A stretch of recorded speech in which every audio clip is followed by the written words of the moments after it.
নির্বাচনে কারচুপির মামলায় 4 দিনের রিমান্ডে নুরুল হুদা, মবের বিরুদ্ধে ব্যবস্থা নেওয়ার আশ্বাস সরকারের।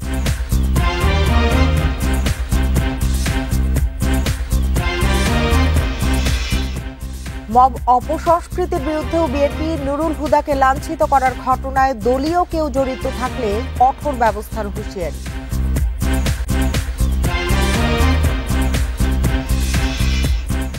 এনবিআর চেয়ারম্যানের অপসারণের দাবিতে 28 জুন থেকে কমপ্লিট শাটডাউনের ঘোষণা কর্মীদের। আগামীকালও কলম বিরতি।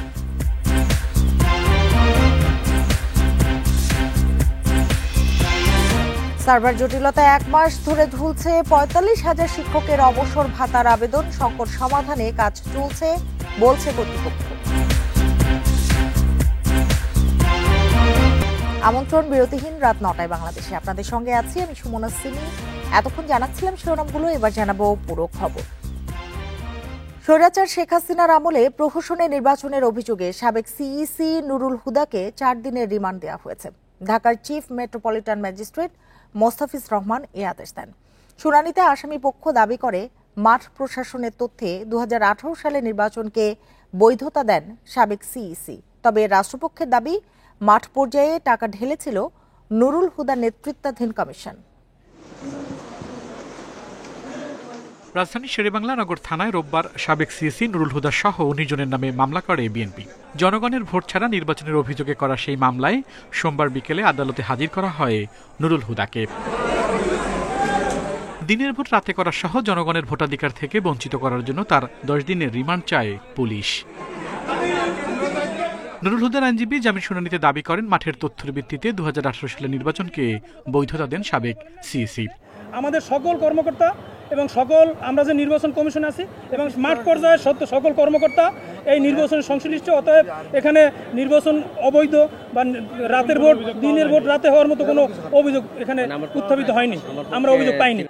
তবে নুরুল হুদা সরাসরি সরকারের তাবেদার হয়ে কাজ করেছেন বলে দাবি করে রাষ্ট্রপক্ষ। প্রিসাইডিং অফিসার এবং ডিসি, এসপি, ওসি, ইউনো সবাইকে প্রভাবিত করে মানুষের ভোট অধিকার হরণ করে দিনের ভোট রাতে করে ভোট বক্স বন্ধ করে মানুষের সঙ্গে প্রতারণা করে এক ধরনের মিথ্যা বানোয়াট এবং অবৈধ 18 নির্বাচন ঘোষণা করে হাসিনার অবৈধ সরকারকে সে বৈধতা দিয়েছে। আওয়ামী লীগ সরকারের সময় সবচেয়ে বেশি আলোচনা হয় 2018 সালের নির্বাচন নিয়ে। দিনের ভোট রাতে করায় সে সময় তীব্র সমালোচনার মুখে পড়েন তৎকালীন CEC Nurul Huda. Al Amin Hossain, independent news, Dhaka. Mob সৃষ্টির জন্য যারা দায়ী তাদের বিরুদ্ধে আইনি ব্যবস্থা নেওয়া হবে বলে জানিয়েছেন স্বরাষ্ট্র উপদেষ্টা জাহাঙ্গীর আলম চৌধুরী। সকালে গাজীপুরের মৌচাকে হর্টিকালচার সেন্টার পরিদর্শনে গিয়ে তিনি একথা বলেন। এদিকে দুপুরে সচিবালয়ে পরিবেশ উপদেষ্টা সাংবাদিকদের বলেন, সরকার এ ধরনের মব বন্ধের চেষ্টা করছে। রোববার সন্ধ্যার দিকে রাজধানীর উত্তরা এলাকা থেকে সাবেক সিইসি নুরুল হুদাকে গ্রেপ্তার করা হয়। স্থানীয় জনগণ তাকে আটক করে পুলিশের হাতে সোপর্দ করে। পুলিশের কাছে দেওয়ার আগে লুঙ্গি পরিহিত নুরুল হুদাকে আটক করে শারীরিকভাবে লাঞ্ছিত করে স্থানীয় কিছু লোক। স্বরাষ্ট্র উপদেষ্টা জানিয়েছেন, নুরুল হুদাকে আটকের সময় যেভাবে মব সৃষ্টি করা হয়েছে তা মোটেও কাম্য নয়। এ ঘটনায় আইন শৃঙ্খলা বাহিনীর কেউ জড়িত থাকলে তদন্ত করে আইনি ব্যবস্থা নেওয়া হবে। ওনার সাথে যে একটা খারাপ দেখছেন পাঠায় দিছে, এরকম কোনো অবস্থা গ্রহণযোগ্য না। আপনারা বলবেন যদি কোনো কিছু থাকে, এই সব কোনো ঘটনা ঘটলে আইন শৃঙ্খলা বাহিনীর কাছে তারা হস্তান্তর করবে এবং আইন শৃঙ্খলা বাহিনী প্রপার অ্যাকশন নেবে। আর ওখানে আরেকটা দেখা গেছে যে আইন শৃঙ্খলা বাহিনীর সামনেও ওনার উপরে করা হচ্ছে। এটার জন্য আমরা একটা তদন্ত করে দেখবো, এটার সাথে যদি কোনো আইন শৃঙ্খলা বাহিনী জড়িত থাকে তাদের বিরুদ্ধে আমরা আইনানুগ ব্যবস্থা নেব। সাবেক সিইসি নুরুল হুদাকে লাঞ্ছিত করার ঘটনায় সরকারের নিন্দার কথা জানিয়ে পরিবেশ উপদেষ্টা সৈয়দা রিজওয়ানা হাসান বলেন, সরকার মব বন্ধের চেষ্টা চালাচ্ছে। দুপুরের সচিবালয়ে সাংবাদিকদের একথা জানান তিনি। মব অ্যাটেম্প যেটা ঘটলো এটাকে আমরা তীব্রভাবে নিন্দা জানাচ্ছি এবং আমরা আবারও বলছি যে আইনি প্রক্রিয়া গ্রহণের কাজটা স্বরাষ্ট্র মন্ত্রণালয় থেকে শুরু হয়েছে। যারা এটার জন্য দায়ী তাদের বিরুদ্ধে যথাযথ আইনি ব্যবস্থা তারা গ্রহণ করবে পরিবেশ উপদেষ্টা বলেন, পুলিশ আগের চেয়ে সক্রিয় রয়েছে। নুরুল হুদাকে মবের মাধ্যমে লাঞ্ছিত করার ঘটনায় দায়ীদের বিরুদ্ধে আইনি ব্যবস্থা নেওয়া হবে। Hasif Mahmud Shah, independent news, Dhaka. KM Nurul Huda সহ সাবেক 3 প্রধান নির্বাচন কমিশনারকে জিজ্ঞাসাবাদ করবে দুর্নীতি দমন কমিশন দুদক। নির্বাচনে ৯-৬ ও পাতানোর অভিযোগের বিষয়ে তথ্য পেতে এই জিজ্ঞাসাবাদ করা হবে। এরই মধ্যে দেশজুড়ে এই বিষয়ে ব্যাপক অনুসন্ধান শুরু হয়েছে বলে জানিয়েছেন দুদকের মহাপরিচালক আক্তার হোসেন। সোমবার বিকেলে সংস্থাটির প্রধান কার্যালয়ে সংবাদ সম্মেলনে এসব তথ্য জানানো হয়। রোববার সন্ধ্যায় রাজধানীর উত্তরায় সাবেক প্রধান নির্বাচন কমিশনার KM নুরুল হুদাকে আটক করে পুলিশে দেয় জনতা। এ সময় হেনস্তর শিকার হন সাবেক সিইসি। তার বিরুদ্ধে 2018 সালের নির্বাচনে কারচুপির অভিযোগ রয়েছে।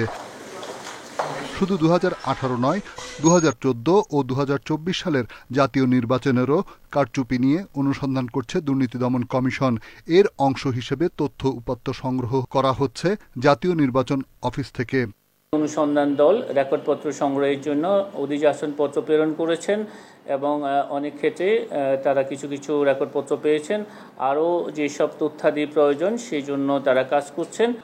দুদক জানায়, নির্বাচনের ৯-৬ অভিযোগে সাবেক প্রধান নির্বাচন কমিশনার KM নুরুল হুদা সহ সাবেক 3 প্রধান নির্বাচন কমিশনারকে জিজ্ঞাসাবাদ করা হবে। বাদ যাবেন না সংশ্লিষ্টরাও। সংশ্লিষ্ট অভিযোগ প্রমাণের সহায়ক যারা রয়েছেন এবং যারা অভিযোগ সংশ্লিষ্ট ব্যক্তি রয়েছেন তাদেরকে জিজ্ঞাসাবাদ শেষে তারা প্রতিবেদন দাখিল করবেন।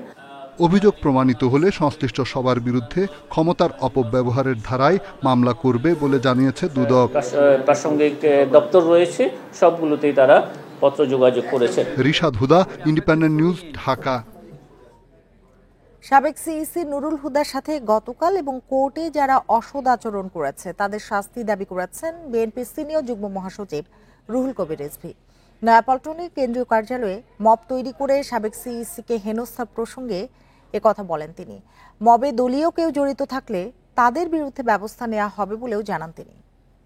গতকাল সাবেক প্রধান নির্বাচন কমিশনারের সাথে যে ধরনের ব্যবহার হয়েছে এবং আদালতে তার প্রতি যে আচরণ করা হয়েছে এটা নিঃসন্দেহে দুঃখজনক এবং আমরা মনে করি যেই এই ঘটনার সাথে জড়িত থাক তার দৃষ্টান্তমূলক শাস্তি হওয়া দরকার। বিএনপি মব অপসংস্কৃতির বিরুদ্ধে বলে জানিয়েছেন দলটির স্থায়ী কমিটির সদস্য সালাউদ্দিন আহমদ। বলেন, সাবেক সিইসি KM নুরুল হুদাকে মব তৈরি করে লাঞ্ছিত করার ঘটনায় দলের কেউ জড়িত থাকলে শাস্তিমূলক ব্যবস্থা নেওয়া হবে। দুপুরে গণমাধ্যমকে বিএনপি স্থায়ী কমিটির সদস্য দলের এই অবস্থানের কথা জানান। মব কালচারে বিশ্বাস করি না। আমরা আইনের শাসন প্রতিষ্ঠা করার জন্যই অবিরাম সংগ্রাম করে যাচ্ছি। আমরা চাই দেশে আইনের শাসন এবং আদালতের রায় বাস্তবায়ন হবে। সব বাধা উপেক্ষা করে নিজেকে এগিয়ে নেওয়ার পাশাপাশি অন্যকেও সুযোগ তৈরি করে দিতে স্কাউট সদস্যদের প্রতি আহ্বান জানিয়েছেন প্রধান উপদেষ্টা অধ্যাপক ডক্টর মোহাম্মদ ইউনূস। বাংলাদেশ স্কাউটসের কার্নিভাল উদ্বোধন অনুষ্ঠানে এসব কথা বলেন তিনি। সকালে তেজগাঁয়ে প্রধান উপদেষ্টার কার্যালয়ে এই অনুষ্ঠান আয়োজিত হয়। এ সময় অধ্যাপক ইউনূস বলেন, বাংলাদেশের স্কাউট সদস্যরা বিশ্বে সুনাম অর্জন করেছে। এ সুনাম ধরে রাখতে হবে। দেশের বিভিন্ন দুর্যোগ সংকটেও স্কাউট সদস্যদের ভূমিকা অপরিসীম বলে মন্তব্য করেন তিনি। পরে জুলাই গণ অভ্যুত্থানের শহীদ স্কাউট সদস্যদের স্মরণ এবং পরিবারের সদস্যদের হাতে সম্মাননা তুলে দেন প্রধান উপদেষ্টা। আমাদের মাঝে আপনি ছাত্র জীবনে একজন স্কাউট। যেহেতু তুমি অনেক দূর এগিয়ে এসছো বলেই তুমি স্কাউট হয়েছো। তোমার ক্লাসে সবাই স্কাউট হয় নাই, তুমি হয়েছো। তুমি দরজা খুলতে পেরেছো, তোমার জীবনের দরজা খুলেছে এবং তোমার দায়িত্ব হলো আর অন্যদের দরজা খুলে দেওয়া। প্রতিহিংসামূলক সব বদলির আদেশ বাতিল ও এনবিআর এর চেয়ারম্যানকে অপসারণ না করা হলে আগামী শনিবার থেকে কমপ্লিট শাটডাউনের ঘোষণা দিয়েছে এনবিআর সংস্কার ঐক্য পরিষদ। সোমবার চলমান কলম বিরতি কর্মসূচি পালন শেষে সংবাদ সম্মেলনে এসব ঘোষণা দেয় সংগঠনটি। এনবিআর বিলুপ্ত না করে স্বতন্ত্র বিভাগের মর্যাদা আর শক্তিশালী করার আশ্বাস দেয় সরকার। কিন্তু সংস্কার আলোচনায় গঠিত কমিটিতে ঐক্য পরিষদের প্রতিনিধি না রেখেই কমিটি গঠন করে রাজস্ব প্রশাসন। বদলি করা হয় আন্দোলন সংশ্লিষ্ট 6 জনকে। বাধা দেয়া হয় পরিষদের সভা সেমিনার। এতেই পরিস্থিতি উত্তপ্ত হয়ে ওঠে এনবিআরে। একইভাবে অংশগ্রহণ করবে কর অঞ্চল এবং কর বিভাগের সকল কর্মকর্তা কর্মচারীবৃন্দ। ফলে আজ আবার নতুন কর্মসূচি ঘোষণা করেন আন্দোলনকারীরা। মঙ্গলবার থেকে অর্ধবেলা কলম বিরতি এবং চেয়ারম্যান ও তার দোসরদের প্রতি ঘৃণা প্রকাশ করবে কর্মসূচিতে অংশগ্রহণকারীরা। একই সাথে এনবিআর চেয়ারম্যানকে অপসারণ করা না হলে আগামী 28 জুন থেকে আন্তর্জাতিক যাত্রী সেবা ব্যতীত সংশ্লিষ্ট দপ্তরে কমপ্লিট শাটডাউনের কর্মসূচি দেয় এনবিআর সংস্কার ঐক্য পরিষদ। এনবিআর এর বর্তমান চেয়ারম্যানকে অপসারণ করা না হলে আগামী 28 জুন 2025 খ্রিস্টাব্দ তারিখ থেকে আন্তর্জাতিক যাত্রী সেবা ব্যতীত রপ্তানি সহ সকল কার্যক্রম, কাস্টমস এবং ভ্যাট বিভাগের সকল কার্যক্রম লাগাতার কমপ্লিট শাটডাউন থাকবে। সংস্কার আলোচনায় ঐক্য পরিষদের প্রতিনিধিত্ব না থাকা নিপীড়নমূলক বদলি ও হয়রানির প্রতিবাদে কাফনের কাপড়ে অংশ নেন কর্মসূচিতে তারা।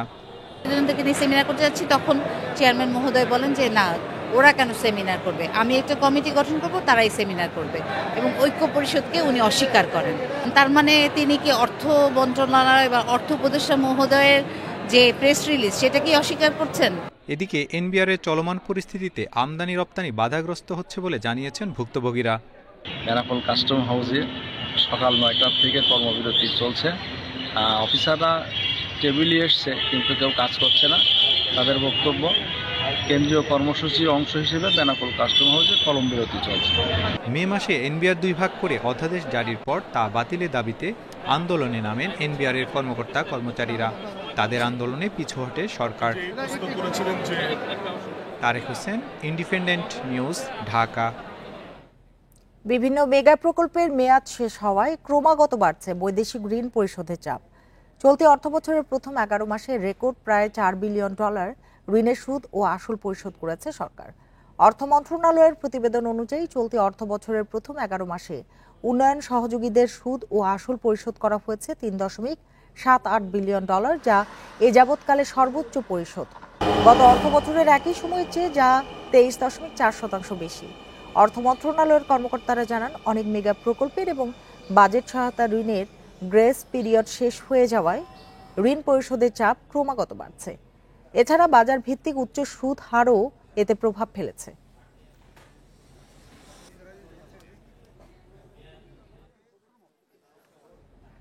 ডেঙ্গু ও করোনার প্রকোপ বাড়ছে। করোনায় গত মাসের তুলনায় আক্রান্ত 3 গুণ। আজ জানুয়ারি থেকে মে পর্যন্ত মৃত্যু না হলেও শুধু জুনেই মারা গেছে 16 জন। এদিকে ডেঙ্গুতে জানুয়ারি থেকে জুন পর্যন্ত আক্রান্তের সংখ্যা 7,800। এর মধ্যে চলতি মাসের 23 দিনে আক্রান্ত 3,500। আর এবছরে 32 মৃত্যুর 8 জনেরই এ মাসে। বিশেষজ্ঞরা বলছেন, প্রতিরোধমূলক ব্যবস্থা না নিলে পরিস্থিতি নিয়ন্ত্রণের বাইরে যেতে পারে। রাজধানীর মহাখালীর ডিএনসিসি হাসপাতালে চিকিৎসা নিতে এসেছেন বেসরকারি প্রতিষ্ঠানের চাকরিজীবী বিল্লাল তালুকদার। কয়েকদিন ধরে ভুগছেন জ্বর ও মাথা ব্যথায়। 2 দিন ধরে জ্বর, এখন আসছি টেস্ট করাইতে, দেখি কি হয়, টেস্ট দিলে পরে। ডেঙ্গু ও করোনা বাড়তে থাকায় বিল্লালের মতো জ্বর নিয়ে উদ্বিগ্নরা ভিড় করছেন হাসপাতালে।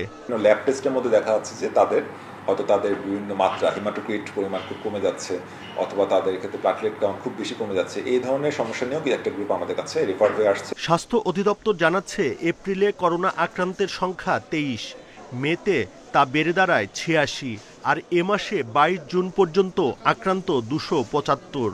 1 জানুয়ারি থেকে মে পর্যন্ত কারো মৃত্যু না হলেও শুধু জুনের এ কয়দিনেই মারা গেছে 16 জন। একই সঙ্গে বাড়ছে ডেঙ্গু রোগীও। স্বাস্থ্য বিভাগ বলছে, এবছর মোট শনাক্ত রোগী 7,758 জন। শুধু জুনেই আক্রান্তের সংখ্যা প্রায় 3,500। গত মাসে ডেঙ্গুতে মারা গেছে 3 জন, আর চলতি মাসের 1 সপ্তাহ বাকি থাকতেই মৃত্যু হয়েছে 8 জনের। এরই মধ্যে ডেঙ্গু ছড়িয়েছে দেশব্যাপী। মোট শনাক্তের 75% এখন ঢাকা ও চট্টগ্রামের মতো বড় শহরের বাইরের রোগী। সচেতন না হলে অবস্থা সামাল দেয়া কঠিন হবে বলে মনে করেন বিশেষজ্ঞরা। যখন রোগীর বার্ডেন বাড়বে তখনই কিন্তু এই যে আমাদের যে ক্রাইসিসগুলো ডেভেলপ করে, কিন্তু যখন রোগীর সংখ্যা অনেক বেড়ে যায়, সেখানে যত আমাদের অনেক হসপিটাল থাকলেও কিন্তু এটাকে তাদের পক্ষে সম্ভব না এতগুলো রুগীকে একভাবে সেবা দেওয়া। রোগতত্ত্ব, রোগ নিয়ন্ত্রণ ও গবেষণা ইনস্টিটিউটের জরিপ বলছে বরগুনা, ঝিনাইদহ, মাগুরা, বরিশাল ও পিরোজপুর সহ ৮ জেলা ডেঙ্গুর সর্বোচ্চ ঝুঁকিপূর্ণ এলাকা। মশার বংশ বিস্তারের জায়গাটাকে নষ্ট করতে হবে, ধ্বংস করতে হবে। সেখানে আমরা কতখানি সক্রিয়। বর্ষা এলে প্রতি বছরই ডেঙ্গু সংক্রমণ বাড়ে। এর সঙ্গে আতঙ্ক ছড়াচ্ছে করোনা ভাইরাসের নতুন ভেরিয়েন্টের সংক্রমণ।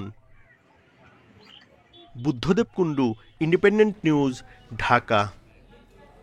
সার্ভার জটিলতায় 1 মাসেরও বেশি সময় ধরে ঝুলছে ৪৫,০০০ শিক্ষকের অবসর ভাতার আবেদন। এতে করে চরম ভোগান্তিতে অবসরে যাওয়া শিক্ষকরা। কর্তৃপক্ষ বলছে সংকট সমাধানের চেষ্টা চলছে, তবে বছরের পর বছর ঘুরে অবসর ভাতা নিতে হয় বেসরকারি শিক্ষকদের। দপ্তরগুলোতে পোহাতে হয় নানা হয়রানি। বেসরকারি শিক্ষকরা চাকরি শেষে কল্যাণ ট্রাস্ট ও অবসর সুবিধা বোর্ড থেকে অবসর ভাতা পান। 4 বছর আগে যারা অবসরে গেছেন তারা এখন অবসর ভাতা পাচ্ছেন। অবসর সুবিধা বোর্ডে ৪৫,০০০-এর মতো শিক্ষকের আবেদন জমা আছে, অথচ 1 মাসের বেশি সময় ধরে সার্ভার নষ্ট, ফলে নতুন করে আবেদনও করা যাচ্ছে না। অন্যদিকে টাকাও পাচ্ছেন না শিক্ষকরা। এখন পর্যন্ত টাকা পাওয়া যায় না, বলতেছে যে নাকি পাঠাইছে ভাইয়া যাইব, কিন্তু এখনো পর্যন্ত আর পাওয়া হয় না। কিছুই পাইনি, এখন সন্তানাদের নিয়ে বাচ্চা কাচ্চা নিয়ে খুব কষ্টে আছে। চাকরি থাকা অবস্থায় মাসগুলো একটা টাকা পাইছি, এখন তো টাকাগুলো আসতেছে না, চলাটা খুব কষ্ট হইতেছে। কর্তৃপক্ষ বলছে সার্ভার জটিলতা দূর করতে কাজ চলছে। জটিলতার বিষয় না, আসলে সফটওয়্যার সময় সময় আমরা আপডেট করি, এবং একটা সফটওয়্যার যখন দীর্ঘদিন চলে এটাকে আবার আপডেটের কষ্ট আসে বিভিন্ন বিষয় নিয়ে খুঁটিনাটি। তখন আমরা এটা আপডেটের কারণে আপডেট করব এই নিয়ে আমরা কাজ করছি। ব্যানবেজের সাথে এইমাত্র আমি ব্যানবেজের ডিজি মহোদয়ের সাথে কথা বলেছি, সচিব স্যারের বিষয়ে অবগত। আমরা সফটওয়্যারটাকে একদম আরও আধুনিক করতে চাচ্ছি, সেই কারণে আমাদের একটু সময় নিচ্ছি। আমরা খুব দ্রুতই ইনশাআল্লাহ এটা সমাধান করে ফেলব। কল্যাণ ট্রাস্টে ৩৯,০০০-এর মতো শিক্ষকের আবেদন জমা পড়ে আছে। এখানে ২০২২ সাল পর্যন্ত অবসরে যাওয়া শিক্ষকরা টাকা পাচ্ছেন। ৭৭৬ জন শিক্ষককে আমরা কোরবানির আগে আমরা টাকা পৌঁছে দিয়েছে। এই আইবার সিস্টেমের জন্য আমরা ট্রাই করতেছিলাম, এখন যার কারণে আমরা একটু সমস্যা ফেস করেছিলাম। এখন বর্তমানে আমরা যেহেতু সেন্ড করতে পারছি, আশা করি পরবর্তীতে আমরা যদি কন্টিনিউ করি তাহলে খুব অল্প সময়ে শিক্ষকের টাকা পেয়ে যাবেন। কর্তৃপক্ষ বলছে অবসর ভাতার আর্থিক জট দূর করতে 2 দপ্তরের ৭,৫০০ কোটি টাকা প্রয়োজন। অন্তর্বর্তীকালীন সরকার বরাদ্দ দিয়েছে ২,২০০ কোটি টাকা। বছরের পর বছর এমপিওভুক্ত শিক্ষকদের অবসরের পর টাকার জন্য ঘুরতে হচ্ছে, যার কোনো স্থায়ী সমাধান হচ্ছে না। শিক্ষা সংশ্লিষ্টরা বলছেন সুনির্দিষ্ট পরিকল্পনার মাধ্যমে বাজেট ঘাটতি দূর করে শিক্ষকদের ভোগান্তির দ্রুততম সময়ের মধ্যে সমাধান করা উচিত। নূরে আলম, ইন্ডিপেন্ডেন্ট নিউজ, ঢাকা। ছাত্রাবাস, একাডেমিক ভবন নির্মাণ সহ 5 দফা দাবি আদায় না হওয়া পর্যন্ত আন্দোলন চালিয়ে যাবেন ঢাকা মেডিকেল কলেজের শিক্ষার্থীরা। দাবি আদায় না হওয়া পর্যন্ত ক্লাসেও ফিরবেন না তারা। বিকেলে আন্দোলনরত শিক্ষার্থীদের প্রতিনিধি আব্দুল্লাহ আল নোমান সাংবাদিকদের একথা জানান। এর আগে সকালে আন্দোলনরত শিক্ষার্থীদের একটি প্রতিনিধি দল স্বাস্থ্য মন্ত্রণালয়ে যান, সেখানেও সমস্যার সমাধান হয়নি। এদিকে আন্দোলনরত শিক্ষার্থীদের দাবির সঙ্গে একমত ঢাকা মেডিকেল কলেজের শিক্ষকরাও। মঙ্গলবার এ নিয়ে কলেজ কর্তৃপক্ষের সাথে শিক্ষার্থীদের বৈঠকের কথা রয়েছে, তবে নিরাপত্তার বিষয়ে লিখিত না দেয়া হলে আন্দোলনে অনড় থাকবেন শিক্ষার্থীরা। এর আগে রোববার বেলা 12টার মধ্যে হল ছাড়ার নির্দেশ দেয়া হলেও যাননি ছাত্ররা।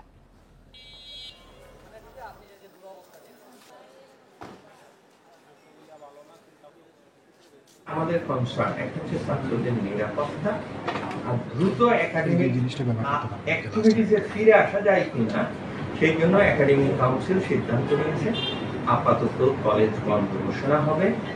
ছাত্রদেরকে 24 ঘন্টার ভিতরে হল ত্যাগ করতে হবে। আগামীকাল দুপুর 12 ঘটিকার মধ্যে স্বাস্থ্য উপদেষ্টা এবং প্রতিনিধি সমেত ঢাকা মেডিকেল কলেজে উপস্থিত হয়ে ভগ্নদশা পরিদর্শন করতে হবে এবং শিক্ষার্থীদের সাথে বৈঠকে বসে দাবিসমূহের সুস্পষ্ট সমাধান দিতে হবে।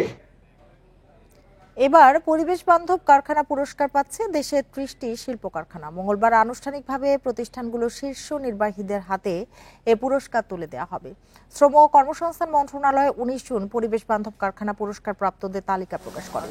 এবার 16টি খাতে 30টি শিল্প কারখানাকে গ্রিন ফ্যাক্টরি অ্যাওয়ার্ড 2025 দেওয়ার জন্য চূড়ান্তভাবে মনোনীত করা হয়েছে।